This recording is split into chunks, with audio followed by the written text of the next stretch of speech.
Here's your money briefing for Wednesday, March 8th. I'm J.R. Whalen for the Wall Street Journal. Although tax preparation software programs have made it easier for people to do their taxes themselves, some taxpayers are opting to tack on the additional expense of enlisting a professional to either answer tricky questions or handle their tax return altogether. But when is using a tax pro necessary, and what should you look for in a tax pro? Wall Street Journal personal finance reporter Ashlea Ebeling joins us with more. Hey, Ashlea, thanks so much for being with us. Nice to be here. So, Ashlea, I don't know if anybody actually looks forward to doing their taxes. Well, the IRS estimates the average time all Americans spend on taxes is 13 hours at a cost of $250, including both those who file through a preparer and on their own. So it's a big time commitment. For individual filers with business income, like self-employment income reported on Schedule C, the average burden is even greater. It's 25 hours at a cost of $530. Wow, that's a lot. And so everyone's tax situation is different, but in what cases is just using tax software enough? Well, accountants say usually someone with a straightforward return can benefit from software. Some examples would be a retiree with income, including a Social Security check, a pension check, and maybe an annual distribution from an individual retirement account. Or it could be a married couple where both spouses have W-2 wage and tax statements and they have limited investments outside their workplace retirement plans. Either of those types of filers could use commercial tax software without any extra help in most cases. All right, so the do-it-yourself software programs can make things easy, but we're seeing the tax software companies offer add-on services, including enlisting a tax professional to answer tricky questions. What types of issues might fall into that category? So the growing complexity of tax filing is definitely convincing more Americans to pay someone for help. And that can be tax software companies. They'll have add-on programs where you can ask basic tax questions. And then they also have add-on programs where you can actually have a tax pro do your return for you from start to finish. Those types of complex issues that might require that would be working in multiple states, having restricted stock units that vest, or selling a rental property. Even taxpayers with self-employment income may want paid advice because it can involve higher audit red flags such as excessive business deductions or the home office deduction. So what about not using the software and going to a tax professional that might handle your entire tax return?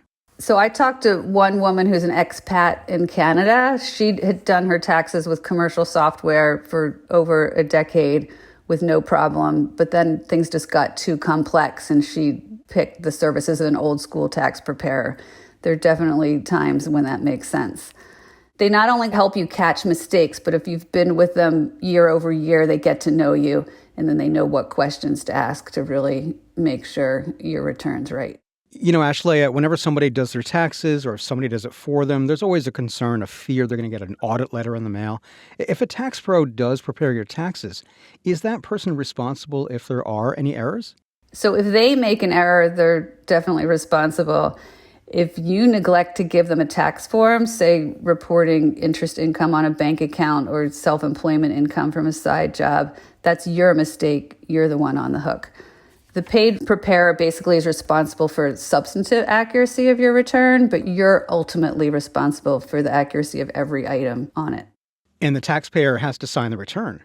The taxpayer has to sign it under penalty of perjury, and you definitely want a tax pro who is signing your return. That's a complete red flag to walk away from if a taxpayer says they won't sign your return. All right, so if you're seeking out a tax professional to help you prepare your returns, what sorts of things should you check out in terms of the person's credentials? So the basic thing they need is prepare a tax identification number.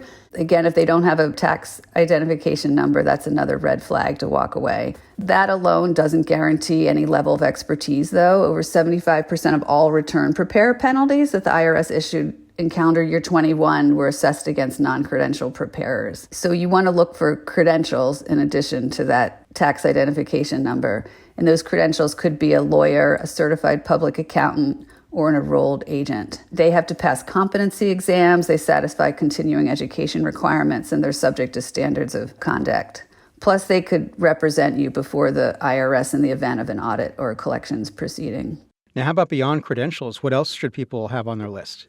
One financial planner I talked to said it was super important to ask potential preparers about their core practice. So, for example, whether they have small business or expat clients or whatever your particular situation involves, that helps you make sure they're a good fit and that they have the right expertise to guide you. In addition, there are things they should ask you for. So they should ask taxpayers for your last tax return, since they're items that carry forward that you might not know about. And that could be a Form 8606 if you did backdoor Roth contributions, could be loss carry forwards or refunds applied to estimated taxes. And one last thing to look for is whether a tax pro only does tax return or also does proactive tax planning.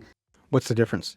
Well, another financial planner I talked to said the danger is a lot of tax pros just file returns and move on, but you can really use your tax return to help you make financial planning moves that'll put you in a better position for the next year and going forward. All right, that's Wall Street Journal personal finance reporter Ashlea Ebeling. Ashlea, thanks so much for being with us. Thank you. And that's your Money Briefing. I'm J.R. Whalen for the Wall Street Journal.